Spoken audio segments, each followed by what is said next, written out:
spotlighting the very best at Geneva College Golden Tornado Athletics. This is Tornado Tuesday.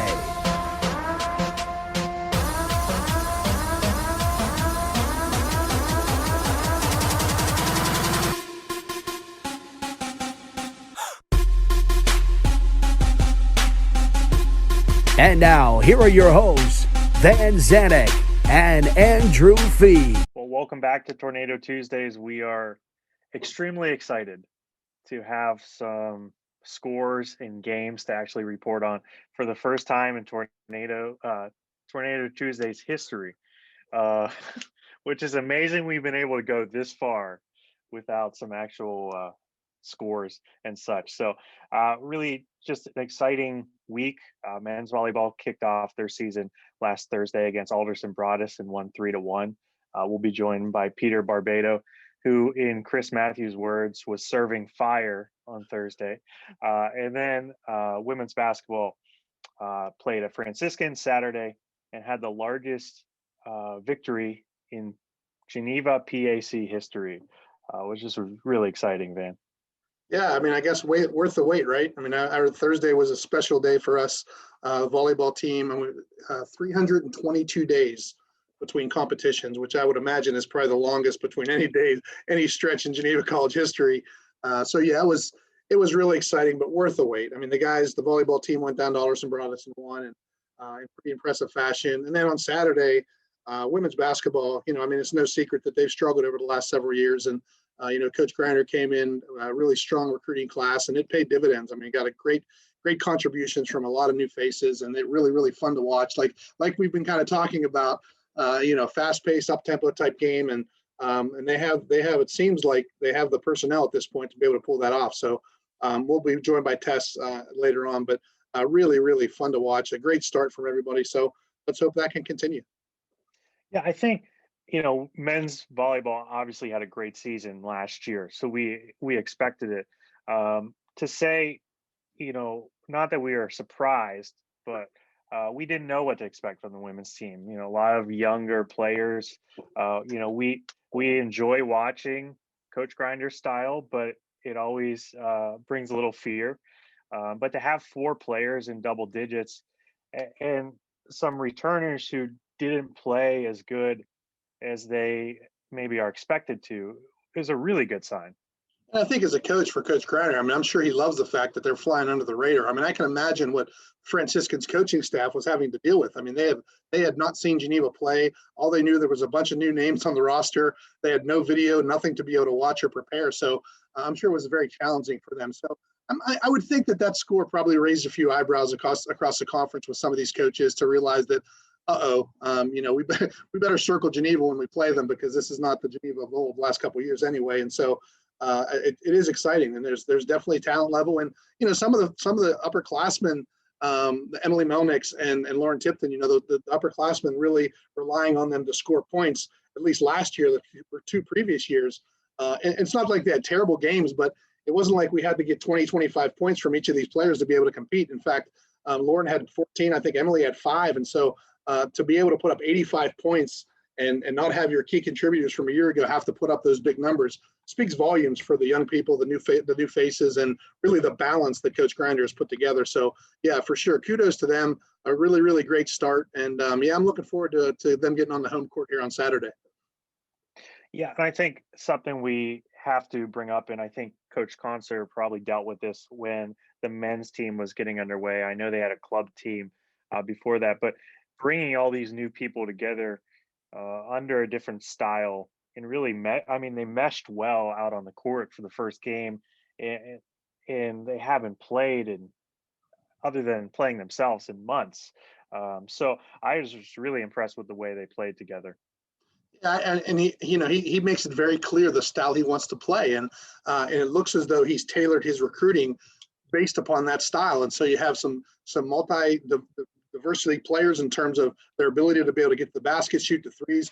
You want that flexibility from the players on your team, and he has it. And they can go, it looks like, fairly deep too as well with folks off the bench. So playing that up tempo style, you have to have bodies that can run. And Lauren got in some foul trouble. She's had that problem in the past, but Even though she had foul troubles 3 at the half, 4 by the end of the third quarter, they were still able to manage to get points. And Shannon Wolf played well off the bench, and they're getting contributions at least in game one from many people. So again, I think it's opened some eyes across the conference, and it's going to be fun to see how they continue to improve throughout the year, because they did have some foul trouble.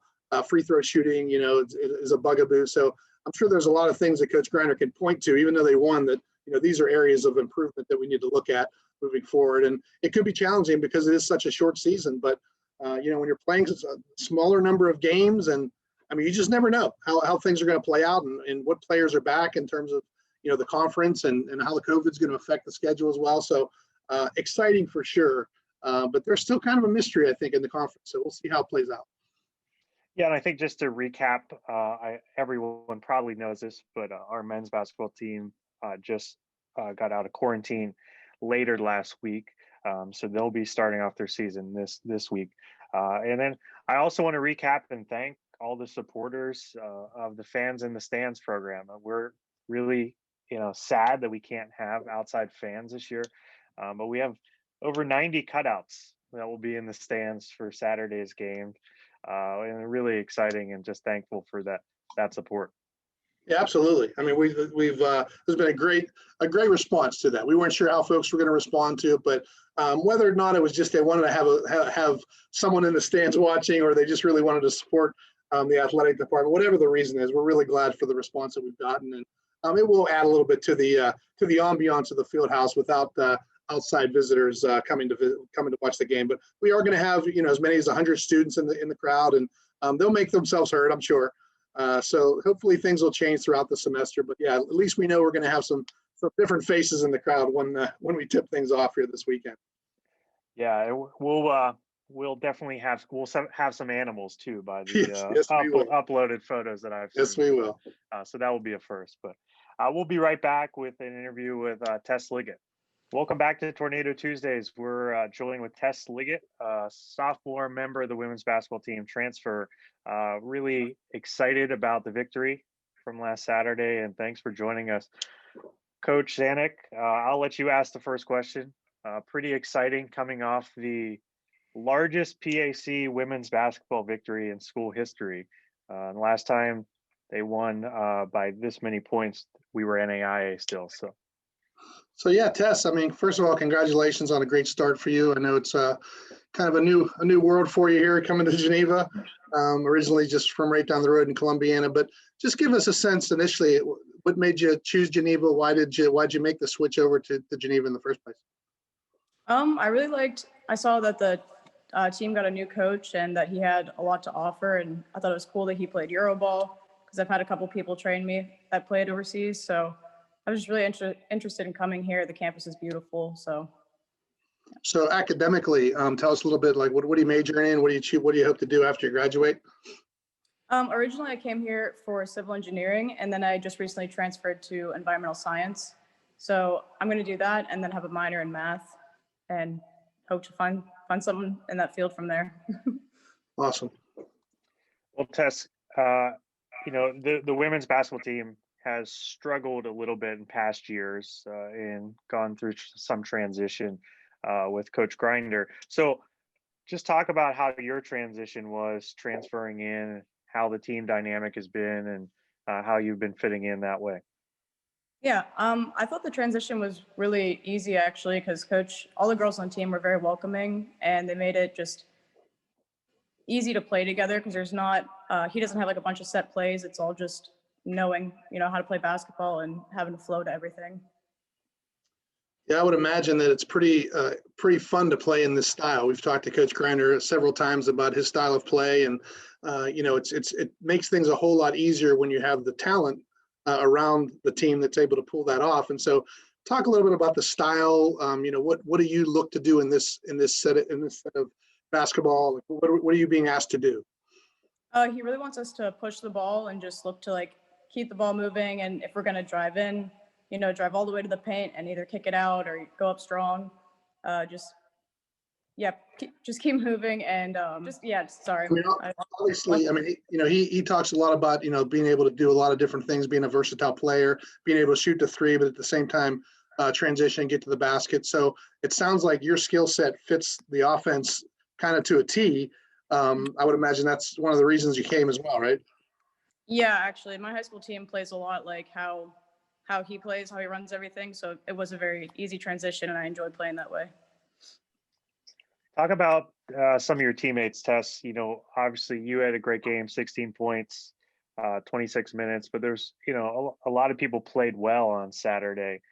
Talk about, the future. How do you feel like your teammates are going to perform? And I know it's only a 9-game season, but this is an exciting start, obviously.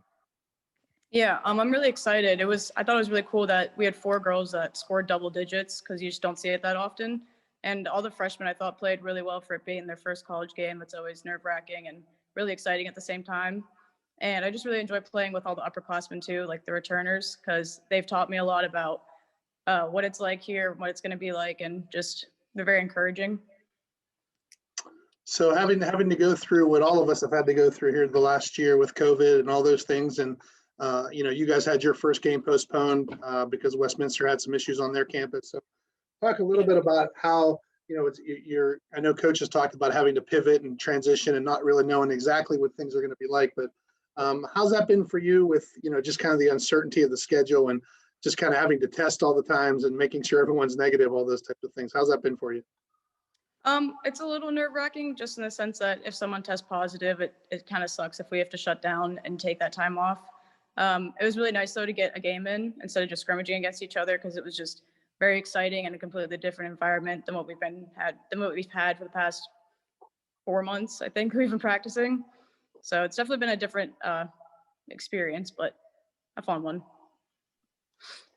Well, Tess, just to wrap up, I wonder how, getting the opportunity to transfer to another school, how has your previous college experience helped you kind of dive into the team at Geneva?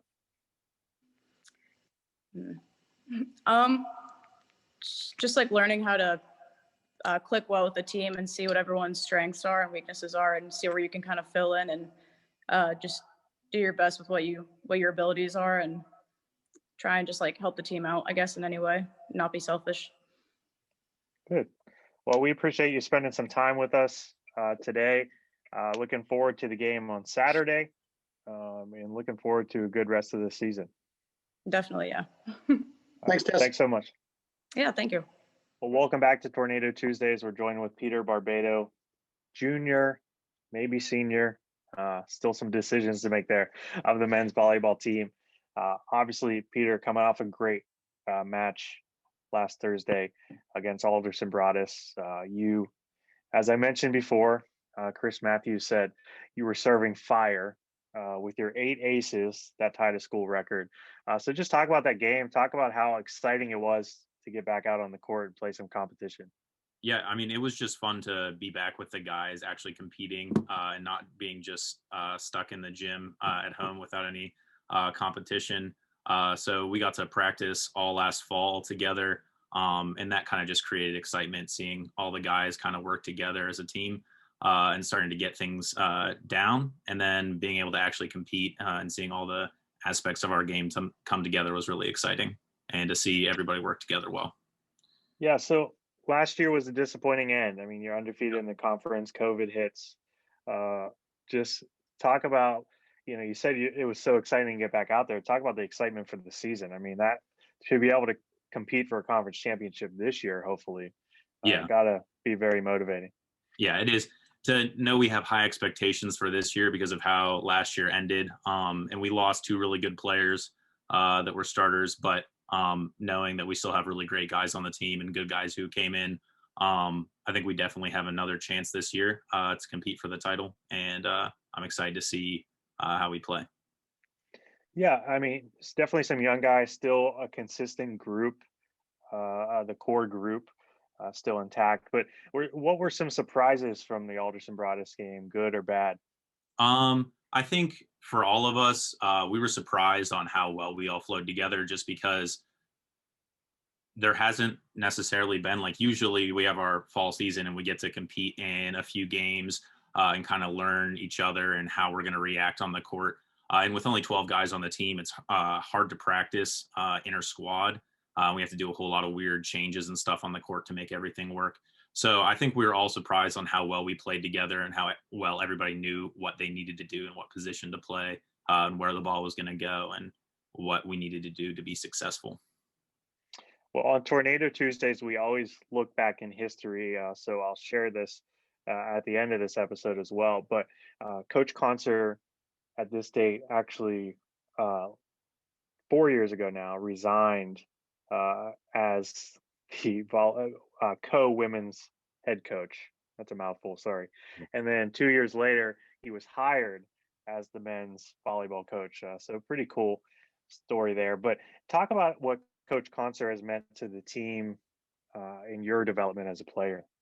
I think that he's really pushed all of us to look at different aspects of the game coming from a women's coaching background, where men's volleyball is a lot of the time is just about getting kills and hitting the ball hard. He's really forced us to look at passing and defense more, which has created a better team. And he's been just consistent there for us whenever we need him, always giving us good advice and pushing us to be better. So unfortunately this week we found out, or last week I should say, we found out the AMCC was not allowing fans at the games. So just how do you feel as a team you're going to be able to create some energy at those games when, you know, no one's in the stands, unfortunately, other than cutouts? Yeah. I don't know. I think coming from men's volleyball isn't a well-known sport, so a lot of us are used to not playing with a lot of fans there, and kind of just we're used to it from practicing all fall, just being us, and not seeing a lot of people in general. I think that's created kind of just a normality around not a lot of fans being there. Plus, we have some just characters on the team, so they create a lot of energy and noise. So we have fun. Yeah. So not to look past Mount Union, who's coming in here on Wednesday, but looking forward to Saturday, Lancaster Bible. They're preseason ranked 30th, 35th in the country. Probably going to be one of the toughest tests for you guys this year. How do you feel about having such a good opponent this early on in the season? It's just exciting. I think we're all ready for it. It just, whenever you have good opponents, it pushes you to become a better team. And I'd rather become a better team now than become a better team at the end of the season. So no matter what happens on Saturday, I'll just be excited to play good opponents. I'd much rather play somebody who's high-level volleyball than play a bad team and win easy. So I'd rather have to fight for it. Well, Peter, I appreciate your time. Obviously, great job last week. Thank you. Against Alderson Broaddus, and hope that your success and the team's success continues forward this week and beyond. But thanks for spending some time today. Welcome back to Tornado Tuesdays. Two great interviews with Peter and Tess. Really grateful to have them on the show, and grateful that we were able to play some sports last week. But Van, looking forward to next week, or this week, I should say, excuse me. We have men's volleyball at home Wednesday against Mount Union, and home on Saturday against Lancaster Bible. And then we have both basketball teams in action against St. Vincent on Saturday as well. So hopefully another busy week for us here. Yeah, we finally get to open the doors to the field house for our students to come in and enjoy some home cooking. So it's been a long time, but it's great for the kids to be able to play at their home place. I mean, I know we had some games last week on the road, but getting volleyball back here Wednesday night against Mount Union, who they were a new program a couple years ago as well, but they're vastly improved, very, very good team. And then Saturday, we're talking about a team that's in the top 40 in the country coming in here to play. So a big test for Coach Concert and his group, kind of a barometer a little bit in terms of where they're at, comparable to what the rest of the AMCC is looking at. So I know he wants to schedule as much good competition as he can, and this will be a true test for them this week for sure. And then basketball, you know, hopefully the ladies, I mean, St. Vincent is perennially one of the top teams in the conference, no doubt. This year, I'm sure, is no different. So again, even for Coach Grinder, a little bit of a test now that they got the first one on their belt, feeling pretty good about themselves. So maybe we'll get a true indication of where we're at on Saturday when the Bearcats come here. And then for the guys, they're just chomping at the bit. I mean, they just got out of quarantine, practicing. They got a few days to practice, get back. I'm sure it's tough. 14 days, really not doing any physical activity. It's going to be hard for them to get going. But you got a few days to get ready. And I know they're going to come out pretty hungry to play on Saturday. So hopefully they can get off to a good start as well. But again, for me, it's just refreshing to see student athletes getting a chance to compete. And I almost got a little emotional last week when I was coming down and the volleyball bus was sitting in front of the field house. It's been so long since we've seen a McCarter bus pull up in front of the school. So it was pretty symbolic that, we finally have a bus here and kids are going places and we're able to play. So it's so like almost all the hard work's paying off. So that's a good thing for me. Yeah, we're having some fun again. I think it's important to recognize also this will be St. Vincent's first games. They were scheduled to start a little bit later than we were. So I think that's to the advantage of the men and the women a little bit. I think it gave our women's team a chance to get their feet wet, and now they're diving into some really tough competition, which hopefully St. Vincent won't be at their best the first game of the season. So, and then like you said, the men's volleyball team, I really am interested to see on Saturday how well they compete against Lancaster Bible, because that's probably going to be one of their toughest tests of the whole year. Yeah, and I mean they beat Alderson Broaddus. I mean, I will say last year they beat Alderson Broaddus twice. So it was not, again, like you said, not a huge surprise that they won the game on Wednesday. But so yeah, I mean it's going to be a true test for them. I mean they did lose a lot. They lost Quinn McCracken, they lost Baronio from last year. So some high impact first team all conference type players, but they lost from last year. So there are some gaps to fill. They have some solid upperclassmen that are back and some youngsters as well that are being impactful already this year. So. But again, playing that type of competition, you're right. I mean, Coach Concert would probably say this might be the best team they play all year. So we'll get a chance to see it up close and personal. Speaking of Coach Concert, if we take a look back in this day in history, it's a really fascinating day in history for Coach Concert. He pops up twice on the list. Back in 2016, he resigned as the co-head coach for the women's program, but exactly 2 years later, he was hired as the head coach of the men's volleyball team in 2018 on this day. So really interesting. I mean, we were grateful that he was coming back. I mean, he's a great piece of our athletic department. He was for so many years. So it was just fascinating to see that exactly 2 years later, he was hired as the men's coach. Yeah, I'm really glad that he was able to come back and do that. I mean, obviously, when we announced the fact that we were starting men's volleyball, I mean, Coach Concert was certainly in our minds as someone that potentially could be someone to take over the reins and do that. He had a history with a lot of these guys already playing club ball and things like that. And it's proven to be a great thing. They've had great success. Again, last year was disappointing, undefeated in the conference when the season got shut down, but off to a good start here, and we'll see how things progress. Yeah, I just again, I'm really excited that we got the chance to report on some actual games, and I'm looking forward to this week, and hopefully reporting on some good things next week as well. But thanks for watching.